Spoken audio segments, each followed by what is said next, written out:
Hello, everybody. Hello and welcome. Welcome to our stream today. Here, together with me, a mixture of experts talking about the band of agents. My name is Paweł Czech. I'm the CEO and founder of Natively AI.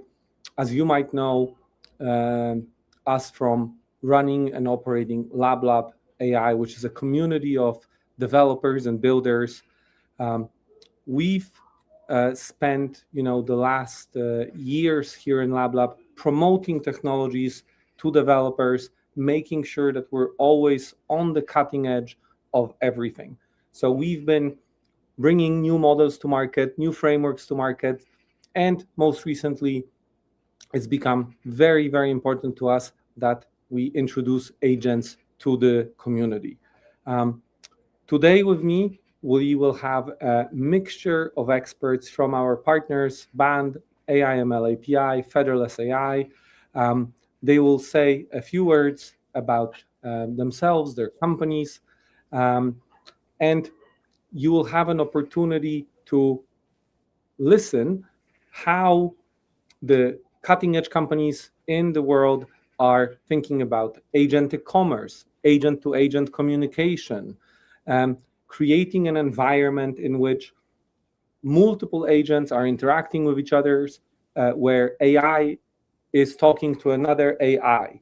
So the interface for many years was our human interface. And I would say that over the last few months, it's been apparent that this will now switch into an agentic interface. So let's welcome the experts to the stage. Please join us. So, Ofer, welcome. Thank you very much for joining us. It's a pleasure. Vlad, Isaac, Valerie, let's get it kicked off. Yeah, we are promoting this to almost 300,000 developers in the LabLab community, and I believe that there'll be a lot of interest in what we will talk about today.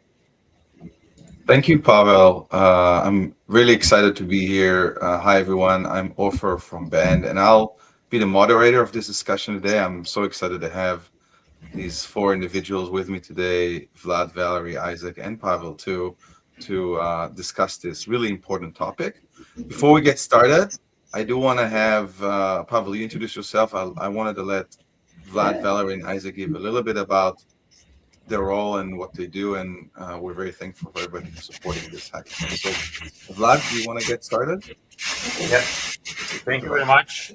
So, my name is Vlad. I'm co-founder and the CTO at Band. I started to work on agents 20 years ago at Samsung City office. They were software agents back in the day, not agents with an LLM. Spent a lot of time on the distributed system side, financial companies, and so on. And I just couldn't stay outside of this revolution that was happening, and started in around 2023, and decided what can be done to actually push the whole humanity forward. And obviously, agents and the communication is something that piqued my interest, and here we are. Valerie. Okay, yeah, hi. My name is Valerie. I'm founder of AIML API. That's one API for 500 plus models under a single bill, compatible with all the popular agentic and any kind of frameworks. We help builders create really nice thing with our API, and happy to see everyone who joined the stage and everyone who attended the meetup. Thank you, Valerie. Isaac, do you want to go next? Yep. Hey there, my name's Isaac Jamal. I work for Featherless AI, and I do developer relations there. So at Featherless AI, we host about 40,000 open source models. We're a partner with Hugging Face, and our mission is to make open source AI as easily accessible and democratized essentially as possible.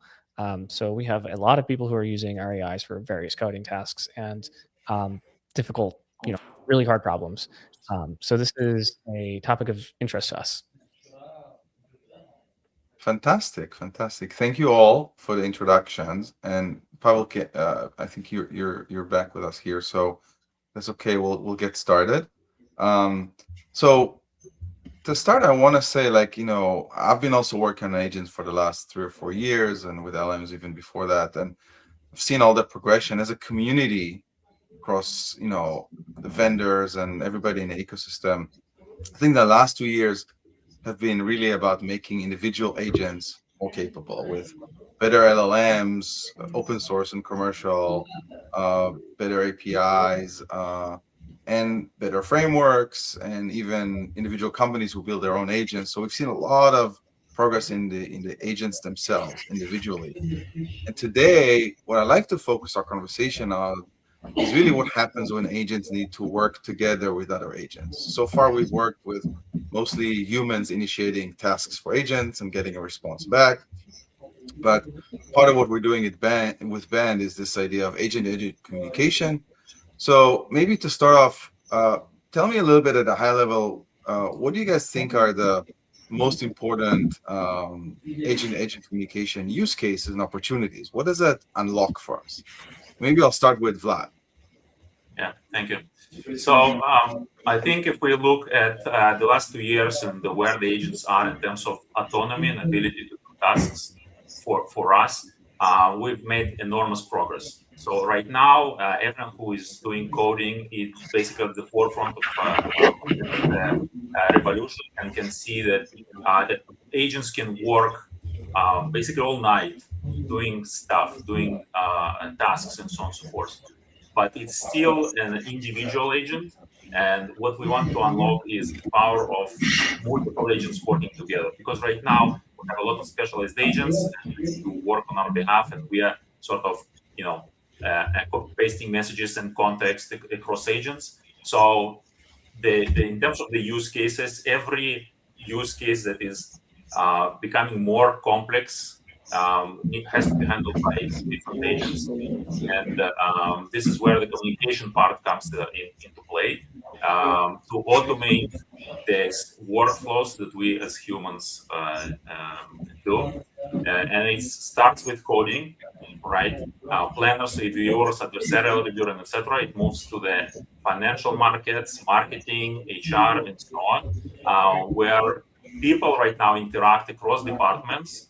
There will be agents interacting on our behalf. There will be digital twins, digital assistants that will work on our behalf and communicate with other agents across different businesses and different business units and so on. So in terms of the opportunity, it's the same as people working individually and then people working as teams, as groups, which is basically a multiplying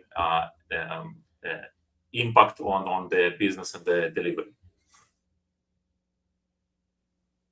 Great. Isaac, Valerie, Pavel, any thoughts on your side? Nope.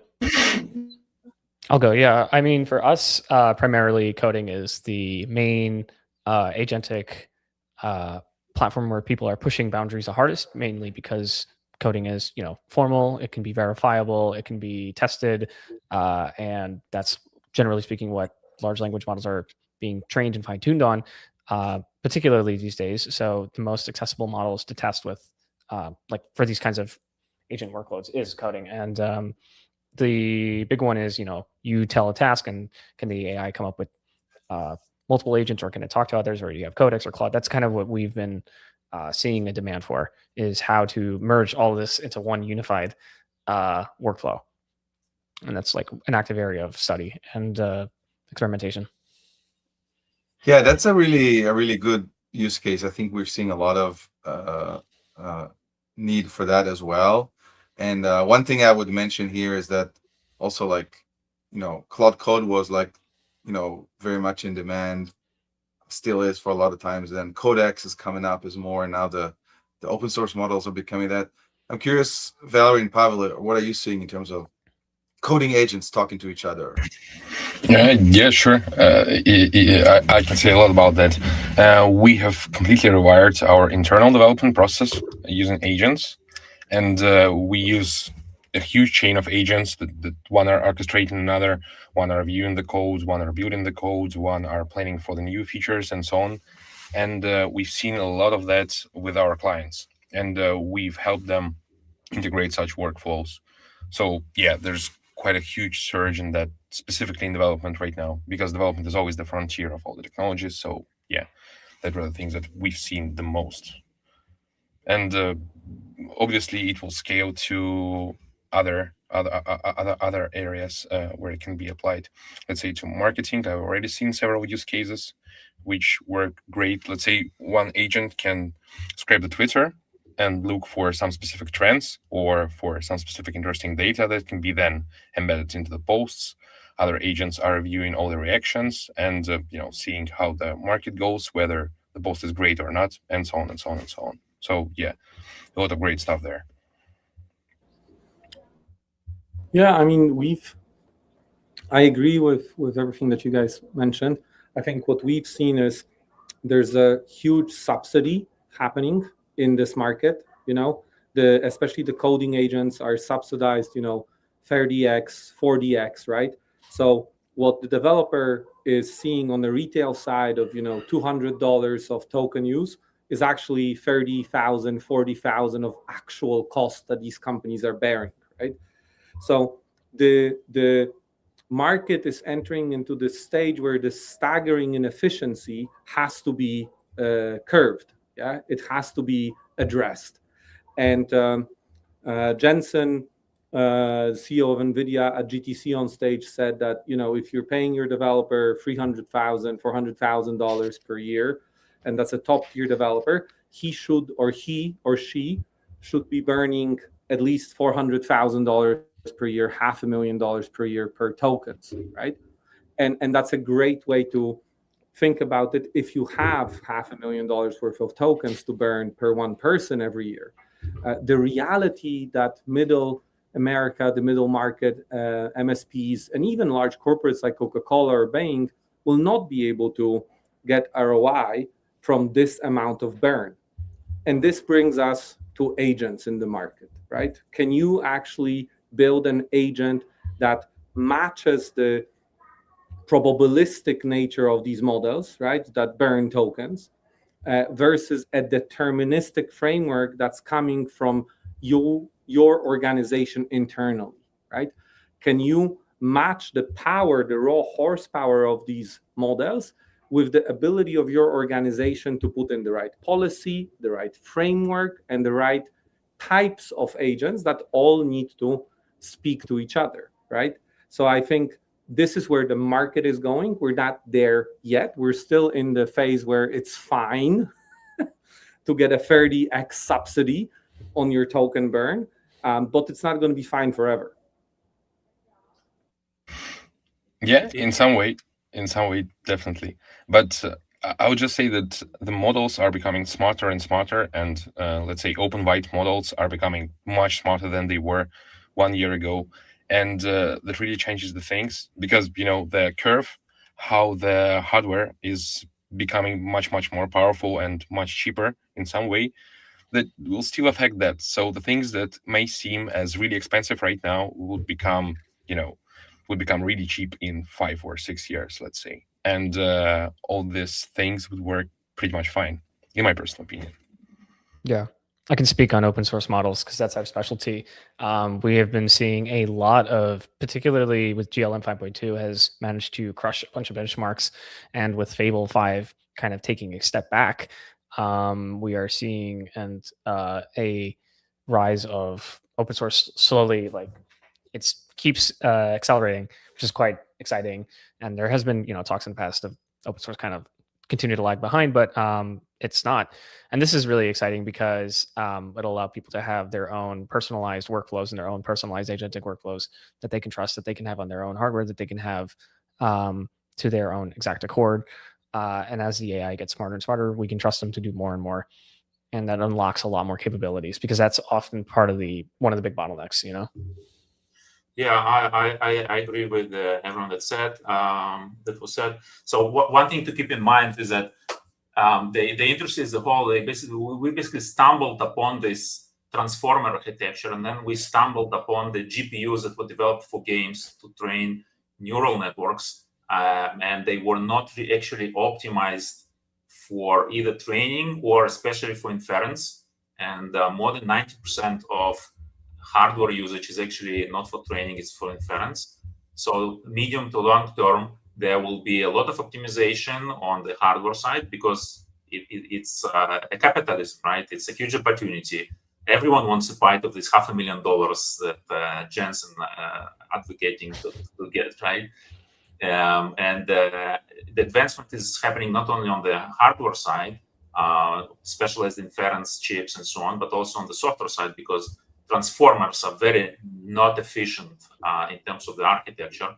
And a lot of effort is going on actually replacing transformers as an underlying architecture that is much more optimized for whatever we are doing right now. So in medium to long term, I agree that we should not be scared. It reminds me of a fairy tale about some newspaper in London, publishing an article that if the number of horse carriages will increase as it is right now in 100 years, so London will be covered in horses shit all over the street. Which obviously didn't happen because we moved to cars. So the same is going to happen with the LLMs and token usage and so on. Yeah. I mean, just to loop that conversation full circle, yes, and now you have fully gridlocked London and people coming back to bikes and walking, right? Number one. And New York and all of the other big cities.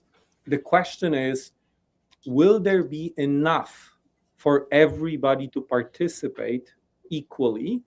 Yeah. And I would separate the two topics. One is quantitization of models, optimization of LLMs, optimization of hardware architecture, right? Adopting open source models to run on specific GPU, TPU, RDU architecture, right? There's multiple levels. And then there's the stuff of pure software optimization, which is creating frameworks that don't burn tokens in this extent, right? That allow agents to communicate and pass the baton almost like a relay, right? Race, yes? So I did this as a design agent. So I will give you now the baton to do this as the front-end agent. Okay, now you don't need to rebuild the front end and the design as the back-end agent, right? You can just move on and create the back end. And then the DevOps, you don't need to rebuild the whole system and architecture, yeah, and burn these tokens again. But that's what the models are doing today. Today, this is what the standard SOTA models are doing. Every time you put a question into the box, the Combine sets up with 1,000 suns, right? It's a nuclear explosion every time I want to add a comma, because it rebuilds the whole thing. There is no structure. So I'm just advocating that we start to think a little bit more from this deterministic and probabilistic software approach. Yeah, and thank you. And this leads me to maybe the next question I want to pose here, which is, so let's think about agent-to-agent communication or collaboration or agents working together.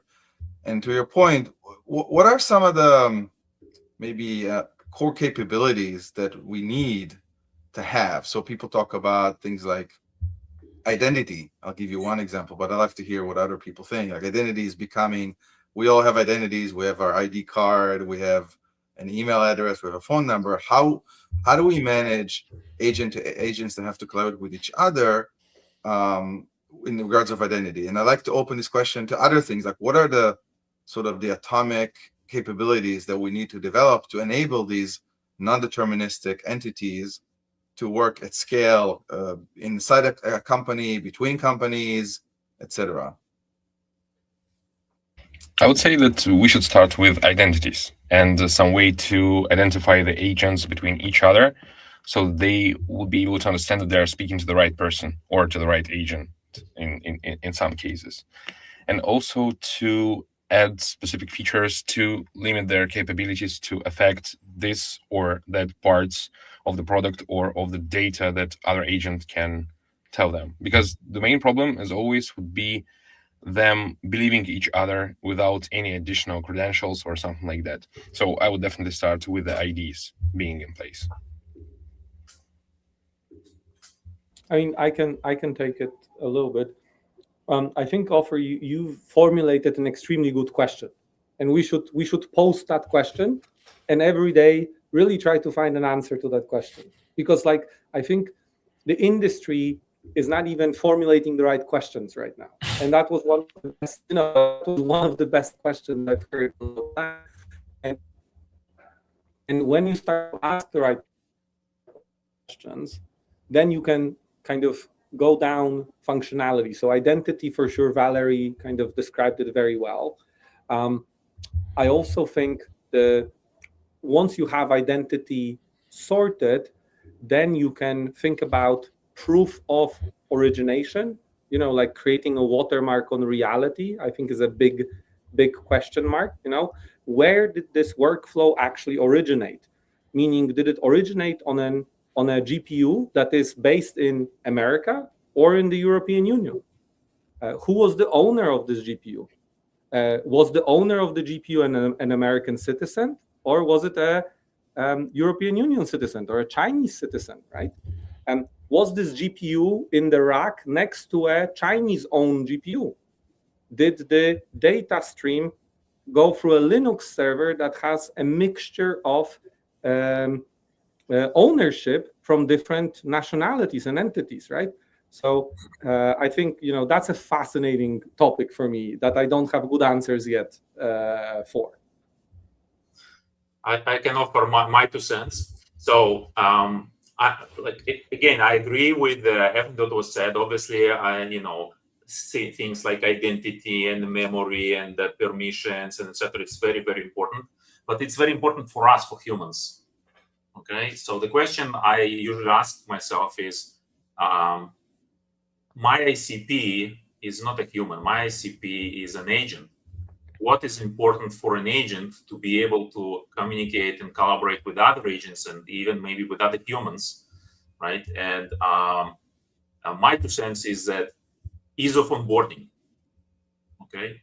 If there is a very easy way for any agent to onboard and to some environment where it can discover other entities, other agents, other humans, and reach out to them and message them and collaborate with them, then it's great. This future can be today and it can work.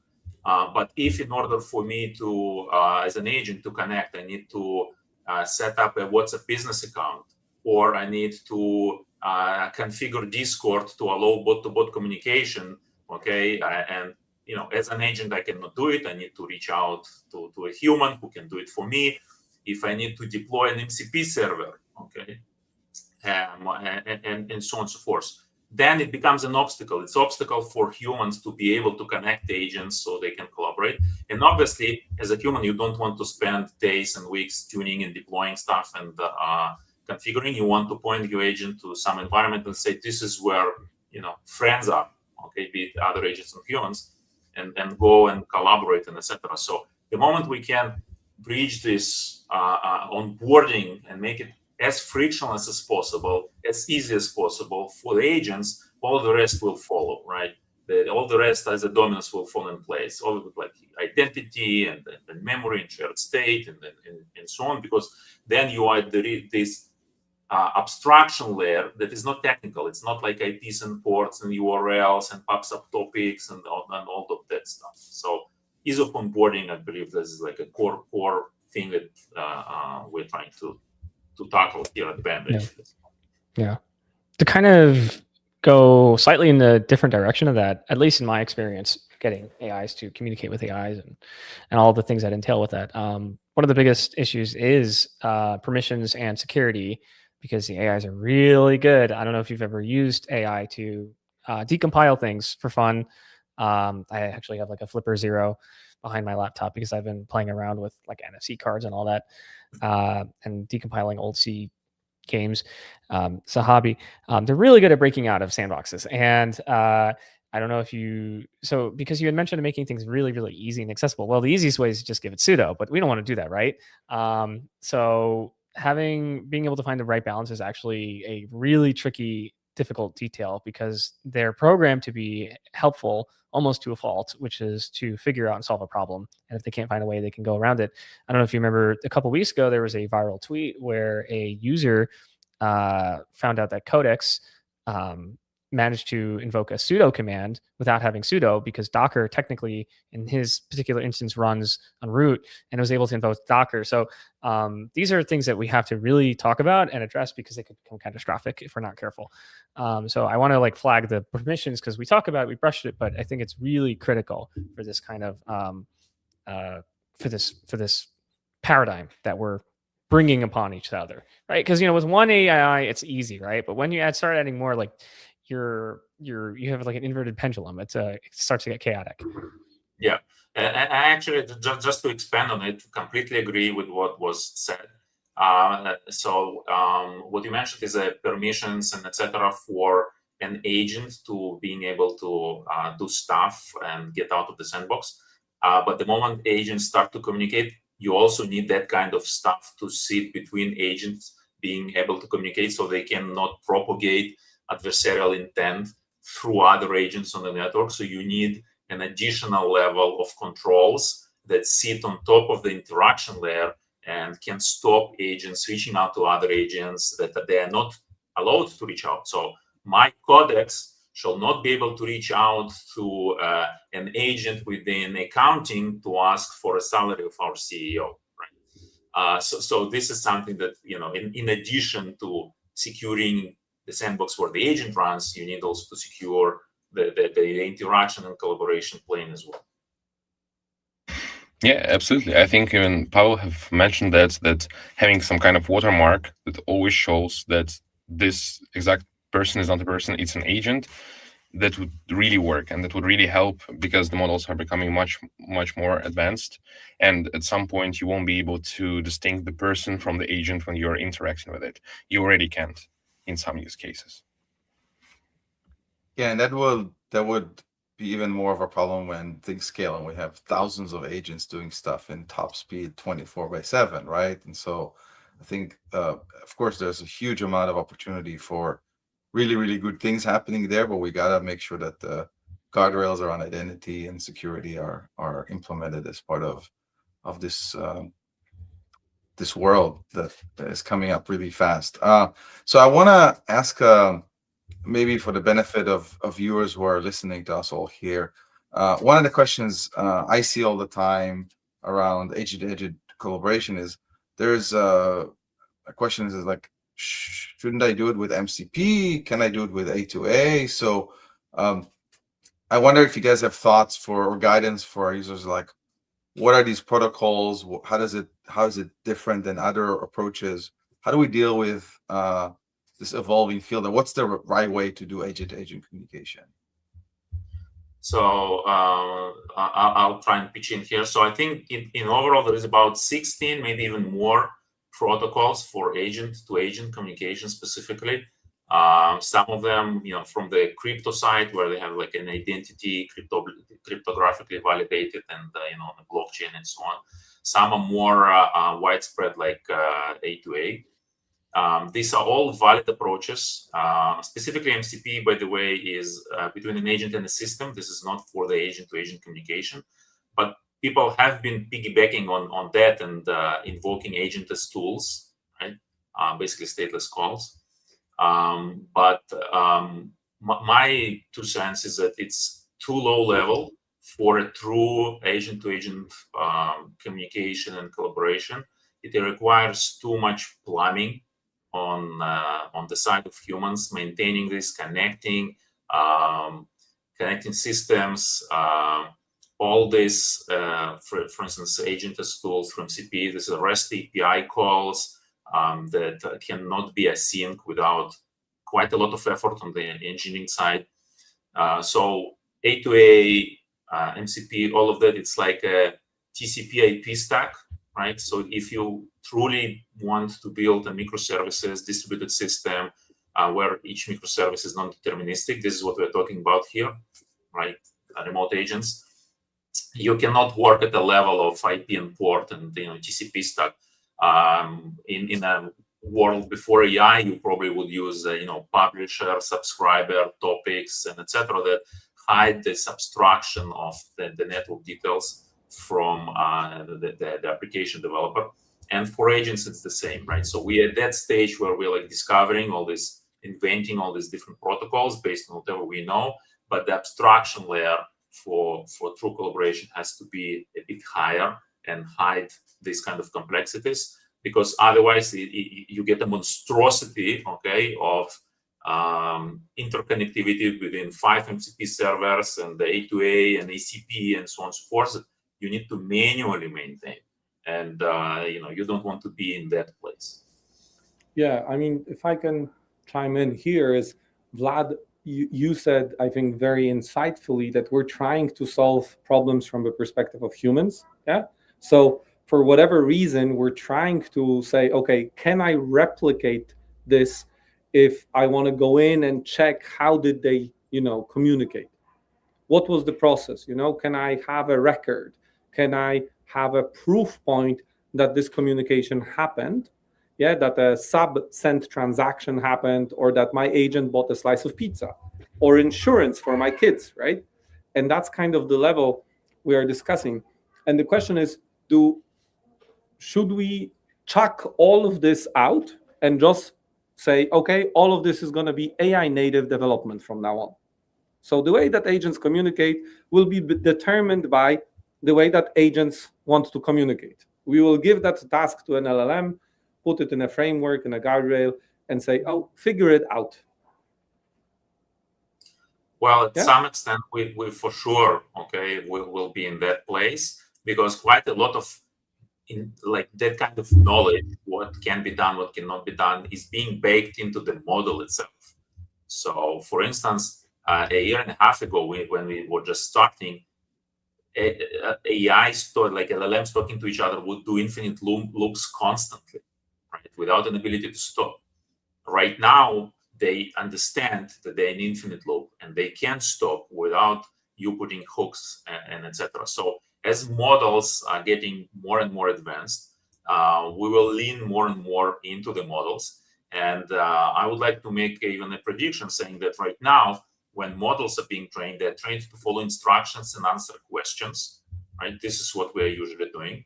And the next iteration will be models who are trained to collaborate, who are trained to interact, who understand that there is like a multi-participant conversation happening to achieve a certain task. So right now we are training employees with no inherent skills in teamwork.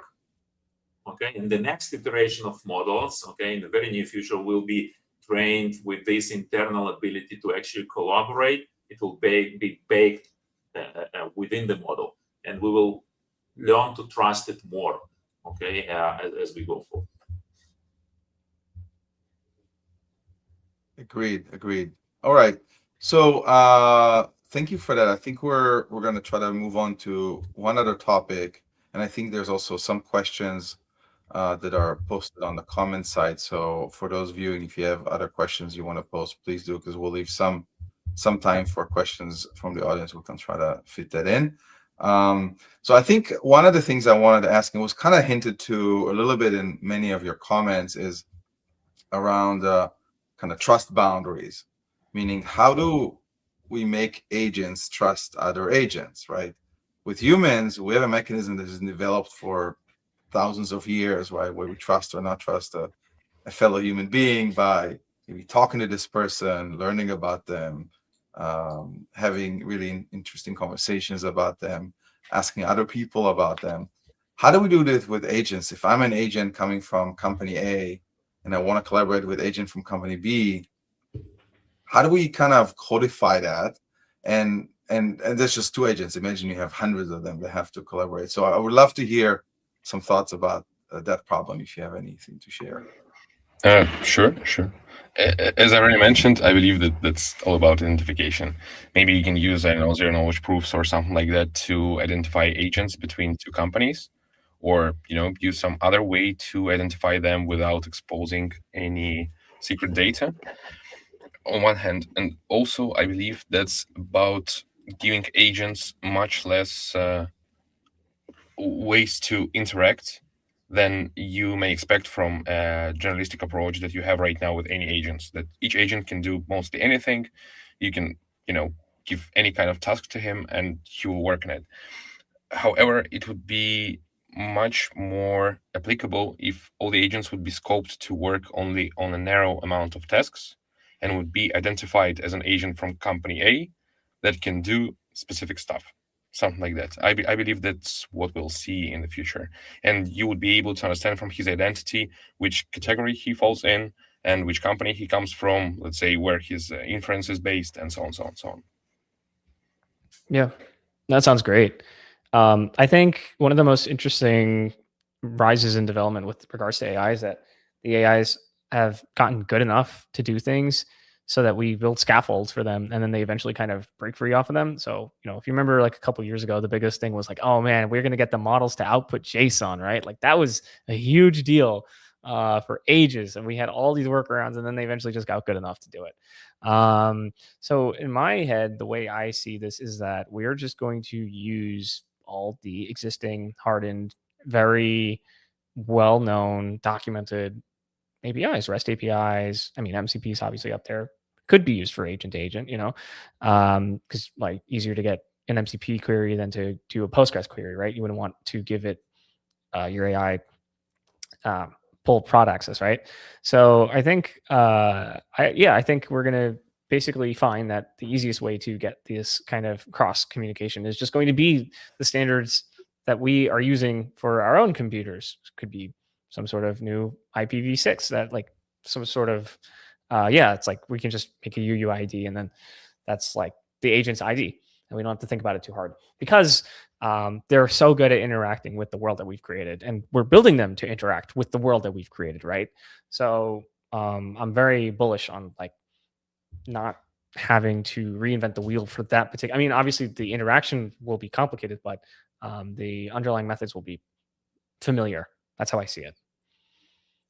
So if just to expand on what was said, so I completely agree that the identity is super important, and for sure we can piggyback on whatever is being done right now. And it worked very nicely before the age of AI, because if I'm connecting to a trusted system and I can verify cryptographically the identity and etc., it means I can trust the system.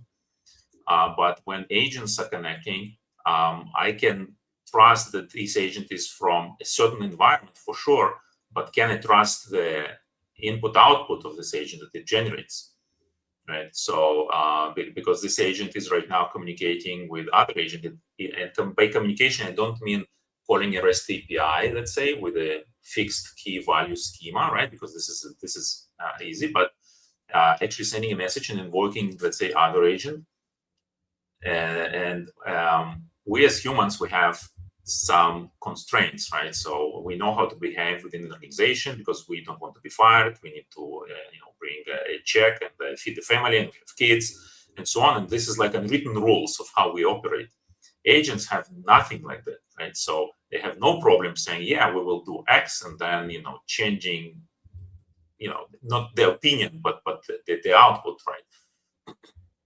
So I think there will need to be some layer built on top of the usual identity, scoping, permissions, and etc., that will allow agents to be able to monitor who committed to what, who said, he's doing X and Y, and so on. Some primitives will have to be invented and put on top to introduce that kind of things that we as humans take for granted, right? But in the immediate future, since agents are already being deployed within an organization, I think that the easiest path forward in terms of trust is to create a trusted environment for agents where the ability for an adversarial to be part of this is limited or basically not, like deploying these agents in an air-gap environment, right? And limiting the ability for external information to go in and operate just within the business, right? So to limit the exposure. So this is something that can be done immediately. And then as the industry move forward, we'll come up with the more advanced primitives. Yeah. All right. Oh, go ahead, Pavel. No, like putting it all together, like into a use case, right?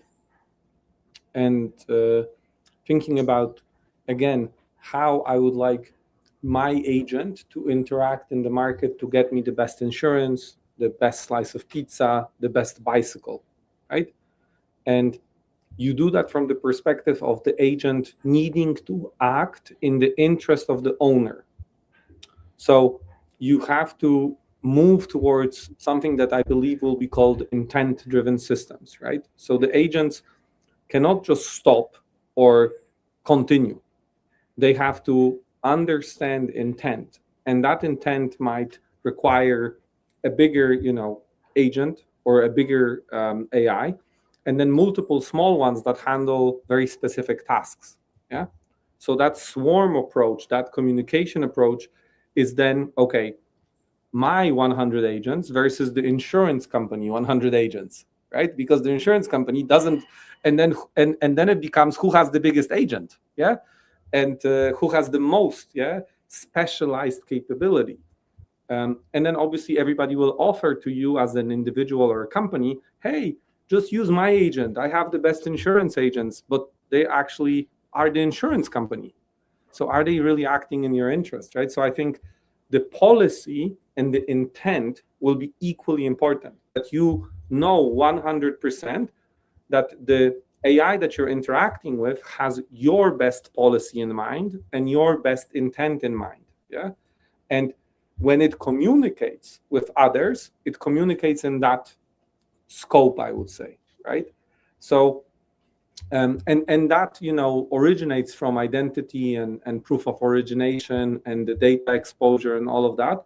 But if we're looking like from a bigger picture, it's can we trust these systems that if we let them run without a meat circuit breaker, yeah, at a certain point you're just George Jetson pushing the big red button, yeah.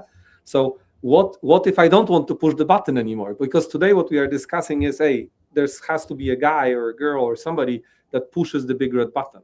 Yeah, there has to be a human in the loop because the agent stops somewhere. And then the big question is, are there use cases where I don't care? Like, I don't want to deal with my own insurance. I don't think anybody wants to buy car insurance. Yeah. It's like one of the worst things in the world that you can go through, right? In terms of, digital interaction. And I would love an agent to do it, but at the same time, it's a €2,000 or $3,000 or whatever, right? Or $50,000. So it's a big financial decision. So, I mean, it's the fun actually starts when you start giving these agents wallets and access to money. Yeah, that's where the real fun starts. Because, they can buy pizza, but they can buy insurance, but they can also get your kids the best college tuition. And that could be $100,000 difference.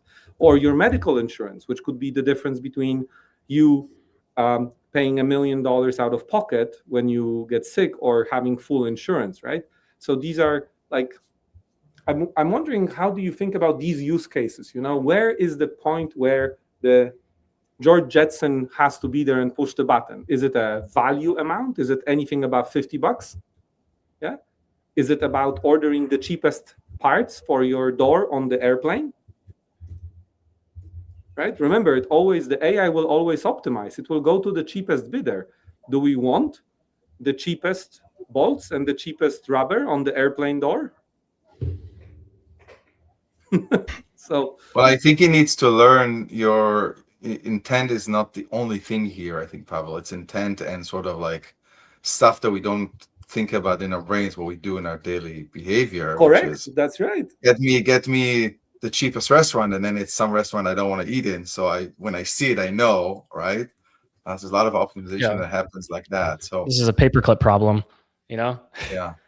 Which how leads me actually to it leads me to the next question. I think is part of you answered part of my next question, maybe, but I'll let you also add your own, which is, if we think about, let's say 2 years from now, what are some things that are not obvious to us right now that will be enabled by agent-to-agent communication that are not obvious today, but will be like super clear and use cases like this that we would just use every day?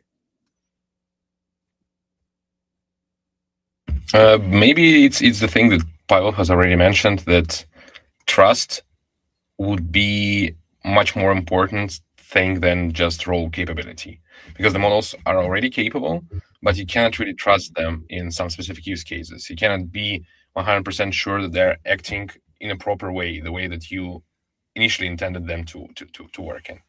Maybe that would be the next destination, giving much more consciousness to the models, and that is the thing we'll have to work on some guardrails to to show them the frame in which they should operate and how.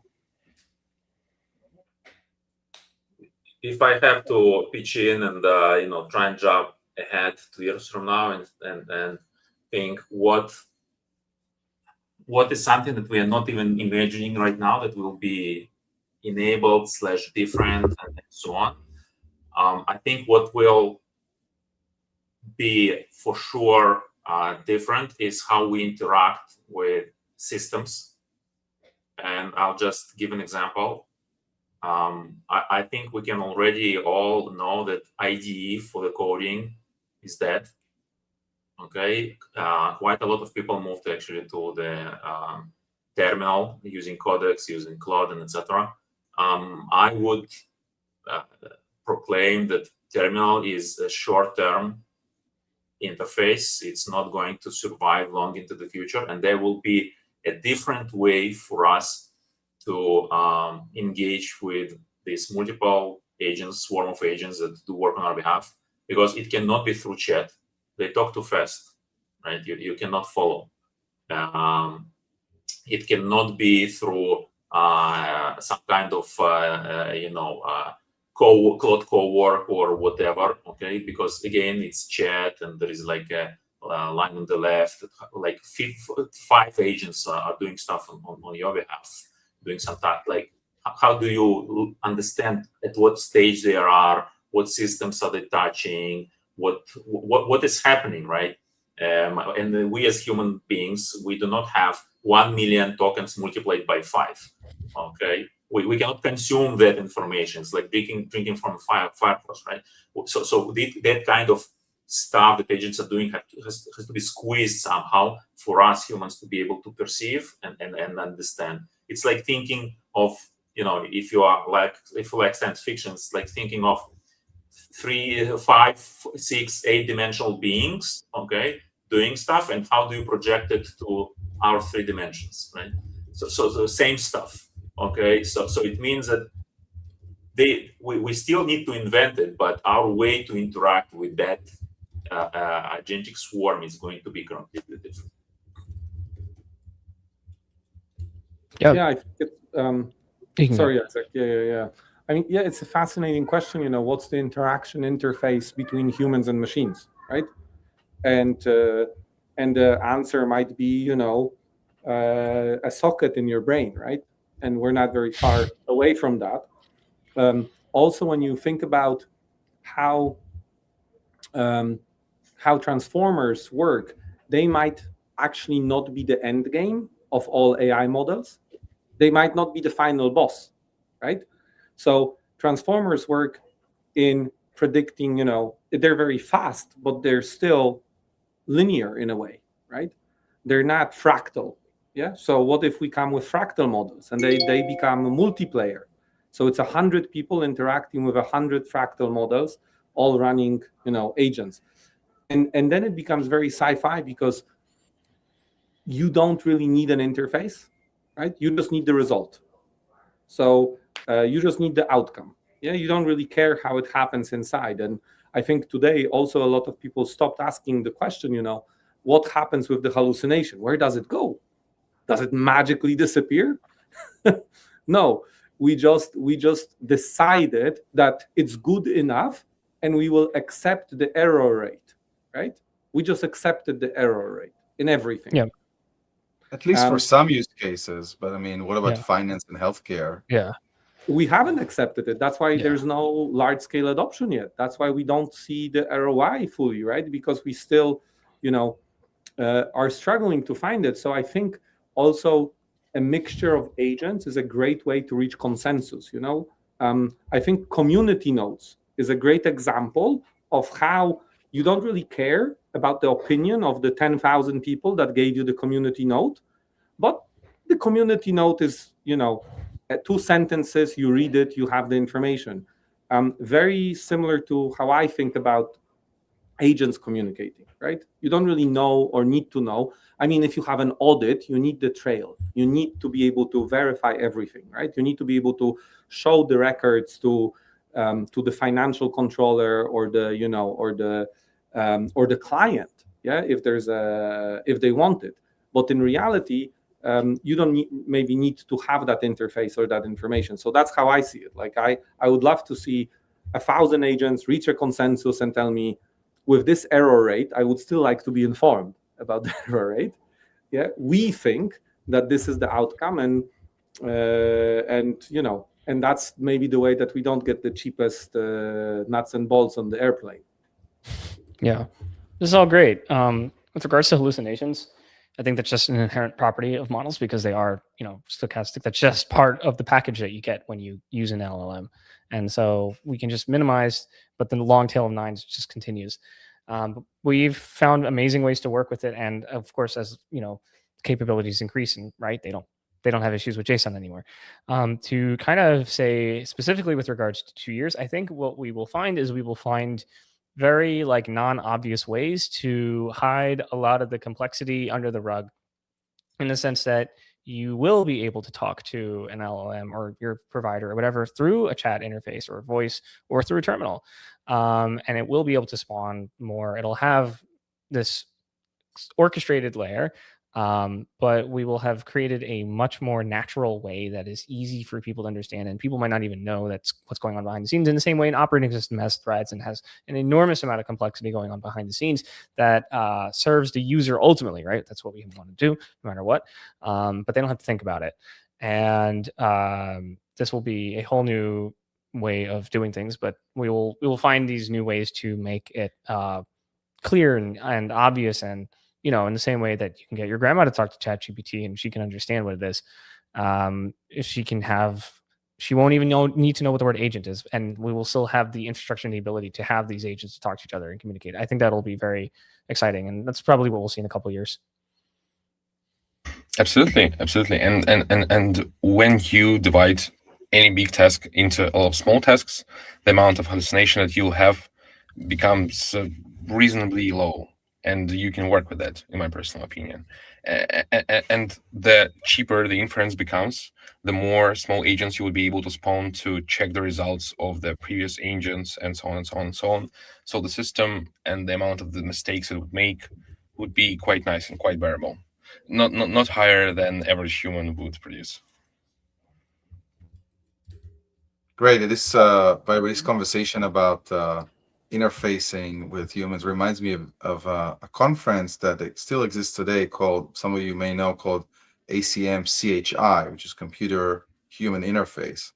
It's a conference that existed for a couple of decades, and it's always been about mouse and keyboard and how do we do design and how do we interface and more than that.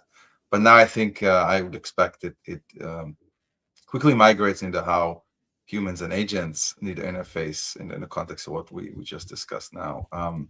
But I think we're almost out of time here, so I think we can talk for another couple hours on this. This is super interesting, and thank you everybody for all your thoughts. One more question I have, maybe 10, 20 seconds. If you want the audience of this to have one key takeaway from this conversation today, or from this topic of agent-to-agent communication, what would that be? Isaac, why don't you start? Don't be afraid to experiment. That's this is completely greenfield. No one knows exactly what's going on. We're building it as we go. We're rebuilding everything from scratch. Cursor just is about to replace GitHub with their new agent Git agent native Git thing. So the road is open to be paved. So that's like the guiding philosophy in my years of doing tech stuff, is just have fun and figure it out and solve your problems like that. I don't know. So okay, Vlad, sorry, go ahead. yeah, the period of quiet was too long for me. So on my from my perspective, try to think of agents, whatever you are building, as standalone, stateful, always on entities. Okay, I do not want to call them programs because they're a bit more, but they're obviously not humans as well. But if you try and think of them in that way, it means that whatever you're building is going to be future-proof.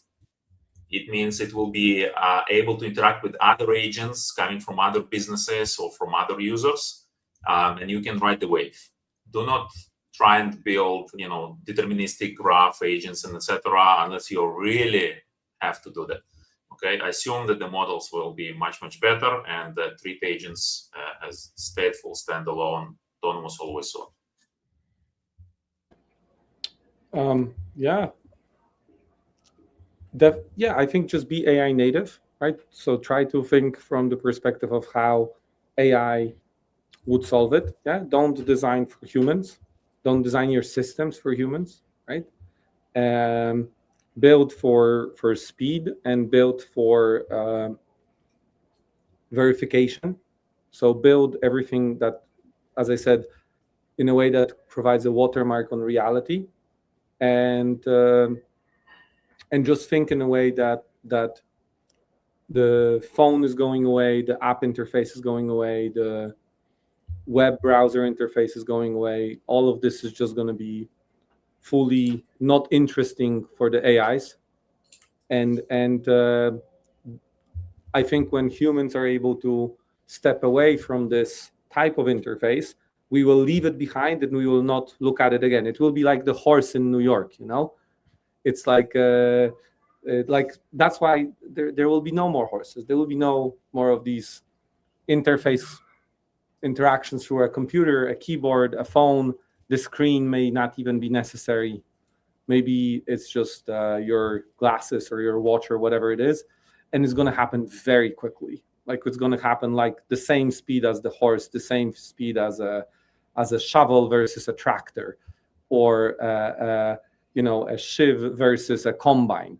Is going to be instant, and the whole world is going to switch, and it's going to be weeks and months, and it's going to be over. So think from that perspective when you're building. It's very, very hard, but I think that's the way to move forward, and then have fun with that.